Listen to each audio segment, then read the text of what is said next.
बिस्मिल्लाहिर्रहमानिर्रहीम। अस्सलाम वालेकुम।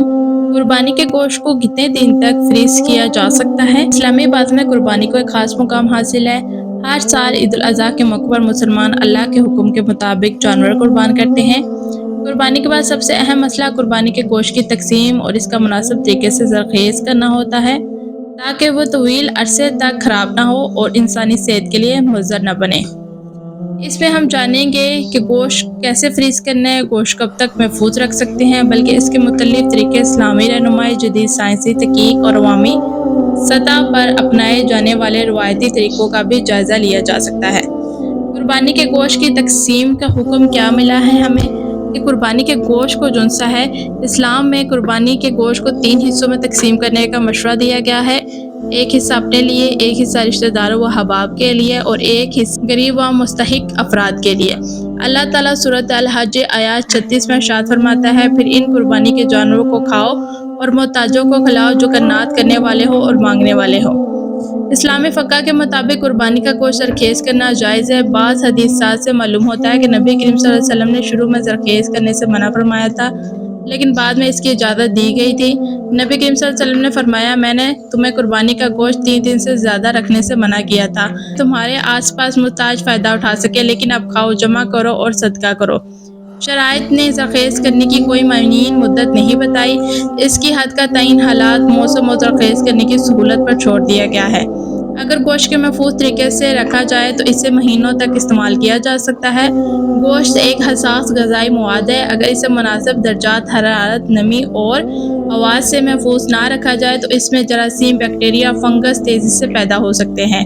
खराब गोश्त से होने वाली बीमारियां दस्त झैल हो सकती हैं, फूड पॉइजनिंग हो सकती है, टाइफाइड्स हो सकता है, स्टमक इन्फेक्शन हो सकता है, एसेल और उल्टी हो सकती है। 3 दिन के लिए जब आप फ्रीज़र में गोश्त रखें तो 0 तक 4 सेंटीग्रेड दर्जा हरारत रखें फ्रीज़र में, और अगर आप साल के लिए गोश्त रखें तो 18 सेंटीग्रेड जो सा आप फ्रीज़र का टेम्परेचर रखें। गोश्त को साफ़ सुथरा और सेहतमंद जानवर से हासिल होना चाहिए। ज़िबा के बाद फौरी तौर पर खून बहाकर साफ़ करना चाहिए। गोश्त को ठंडा होने के बाद फ्रीज़ करें। गोश्त को पुराने वक्तों में फ्रीज़र की अदम मौजूदगी में गोश्त को नमक लगा कर महफूज नमक नमी को जज़ब कर लेता और बैक्टीरिया को बढ़ने से रोकता था।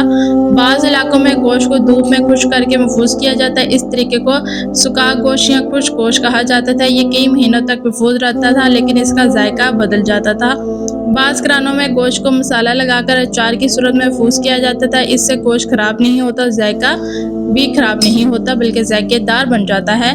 गोश्त फ्रीज़र करने का तरीका, गोश्त के छोटे टुकड़े करें ताकि जल्दी फ्रीज़र हो सके। हर पैकेट पर तारीख और वज़न लिखें। गोश्त को जल्द इस्तेमाल करने के असूल बनाएं। फ्रीज़र शुदा गोश्त को बाहर निकाल कर कमरे के दर्जा हरारत पर ना रखें, बल्कि या तो फ्रीज़र में 12 से 18 घंटे रखें या ठंडे पानी में बंद पैक रख दें।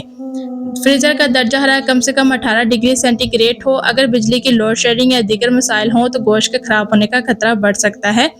कुर्बानी का दिन गोश्त की मकदार ज़्यादा होने की वजह से अक्सर लोग गोश्त को देर से फ्रीज़ करते हैं। इस दौरान गोश्त ख़राब होने लगता है, इसलिए गोश्त की जल्द से जल्द पैकिंग और फ्रीजिंग ज़रूरी है। बाज़ इलाकों में इज्तिमाई कुर्बानी की जाती है, जहाँ दर्जों या सैकड़ों हिस्से होते हैं। ऐसे में गोश्त को फ्रीज़, तकसीम और फ्रीज़र करना मुश्किल हो जाता है, इसलिए आइस बॉक्स या ठंडे कंटेनर का इस्तेमाल करें। तकसीम शुदा गोश्त को फौरी घरों में पहुंचा दें। अगर घरानों में फ्रीज़र बढ़ने की वजह से गोश्त ज़ाया हो जाता है या साल भर फ्रीज़र में पड़ा रहता है, बेहतर है कि गोश्त को गरीबों में ज़्यादा तकसीम करें, ज़्यादा गोश्त महफूज ना करें जो इस्तेमाल ना हो। अब सवाल ये है कि क्या गोश्त को साल भर फ्रीज में रखा जा सकता है? अगर फ्रीज़र का दर्जा हरारत मुसलसल 18 डिग्री या कम रहे और गोश्त को सही तरीके से पैक किया जाए तो 1 साल तक काबिल इस्तेमाल रह सकता है।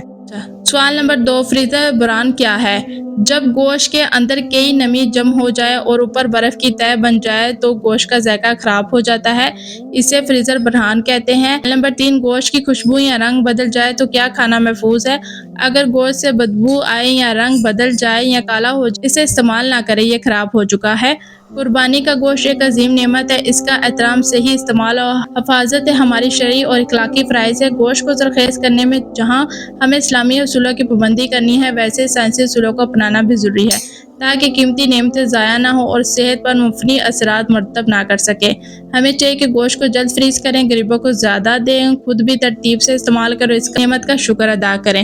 محترم ناظرین، اگر آپ کو میری ویڈیو اچھی لگی ہے، گوشت کے بارے میں متعلق جتنے بھی سوال تھے ان کا میں جواب لے کر آئی ہوں، اور اگر آپ کو اس ویڈیو میں کسی اور سوال کا جواب چاہیے تو آپ وہ بھی کمنٹ میں کریں، ہم اس چیز کا بھی جواب دیں گے۔ اور اس چیز کا آپ کو پتہ لگ چکا ہے کہ گوشت کو کم سے کم ہمیں کتنے دن تک فریز کرنا چاہیے اور اس کو فریز کرنے کا طریقہ کیا ہے۔ اور اگر آپ کو میری ویڈیو اچھی لگی ہے تو میرے چینل کو لائک اینڈ سبسکرائب لازمی کرتے جائے گا، اور اگر آپ میرے چینل کے اوپر نیو ہے تو جانے سے پہلے میرے چینل کو لائک اینڈ سبسکرائب لازمی کرتے جائے گا۔ اب دے مجھے اجازت، پھر ملیں گے نئے ویڈیو میں نئے اسلامی ٹاپک کے ساتھ۔ اللہ حافظ۔